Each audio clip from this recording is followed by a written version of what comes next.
Okay, everybody. So I was able to purchase the Kindle story of My Side of the Mountain. So I can show you the words as I read it. I'll try to chunk it by chapter so that you can listen to a chapter, and then when you find more time, you can listen to another chapter. So that's kind of how I'll section it off. Now, Lisa Van Gamert in her introduction video, she talks about how the author's purpose or preface is actually an important piece to read. So I'm going to open up with this being read first. So the author's preface. When I was in elementary school, I packed my suitcase and told my mother I was going to run away from home.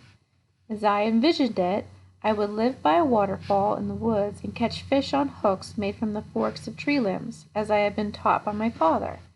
I would walk among the wildflowers and trees, listen to the birds, read the weather report in the clouds and the wind, and stride down the mountainsides independent and free. Wisely, my mother did not try to dissuade me. She had been through this herself. She checked my bag to see if I had my toothbrush, and a postcard to let her know how I was getting along, and kissed me goodbye. 40 minutes later, I was home. When my daughter Twig was in elementary school, she told me she was going to run away to the woods. I checked her backpack for a toothbrush and watched her go down the front steps. Her shoulders squared confidently. I blew her a kiss and sat down to wait. Presently, she was back.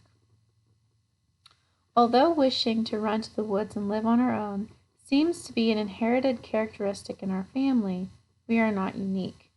Almost everyone I know has dreamed at some time of running away to a distant mountain or island, castle or sailing ship, to live where there is beauty and peace.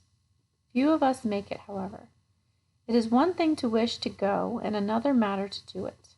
I might have been able to do what Sam Gribbley does in this book, live off the land, make a home, survive by wits and library research, for I had the knowledge my father, who was a naturalist and scientist, taught me the plants and animals of eastern forests and showed me where the wild edible fruits and tubers grew. On weekends along the Potomac River near Washington, D.C., where I was born and grew up, he and I boiled water and leaves and made rabbit traps. Together we made tables and chairs out of saplings bound with braided inner bark of the basswood tree. My brothers, two, the first falconers in the United States, helped me in the training of a falcon. I had the know-how for surviving in the woods, and yet I came home. But not Sam, I said to myself when I sat down at my typewriter and began putting on paper the story, one that I had been writing in my head for many, many years. The writing came easily. Sam needed a home. I remember a huge tree my brothers had camped in on an island in the Potomac River. A tree would be Sam's home, and I knew how he would survive when foraging became tough. A falcon will be his provider, I said to myself. With the ideas coming fast, the first draft was done in 2 weeks. 5 revisions later, it was finished and off to the publisher. Back came a phone call from Sharon Bannigan, the editor of E.P. Dutton Children's Books Department at the time. Elliot McCrae, the publisher, she said, won't print the book. He says parents should not encourage their children to leave home.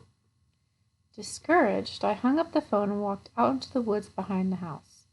As always, when I am in the wild wood, I very quickly forget what was troubling me. A sentinel crow was protecting its flock by watching the sky for hawks. A squirrel was building a nest of leaves for the winter. A spider was tapping out a message to his mate on a line of her web.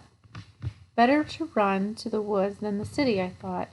Here, there is the world to occupy. Here, there is the world to occupy my mind. The telephone rang. Sharon Bannigan was back on the wire, and she was almost singing. Elliot McKay had changed his mind. And what, I asked her, had worked the miracle? I simply told him, it is better to have children run to the woods than the city, she said. He thought about that. Since he has a home in the wilds of the Adirondack Mountains and goes there alone himself, he suddenly understood your book. My Side of the Mountain will be published in the spring of 59. From that date to this, I've been answering I've been answering children's letters about Sam. Most want to know if he is a real person. Some, convinced that he is, have biked to Delhi, New York, from as far away as Long Island, New York, to find his tree, his falcon, weasel, and raccoon. To these and all others who ask, I say, there is no real Sam, except inside me. His adventures are the fulfillment of that day long ago when I told my mother I was going to run away, got as far as the edge of the woods, and came back. Perhaps Sam will fulfill your dreams too. Be you writer or reader, it is very pleasant to run away in a book.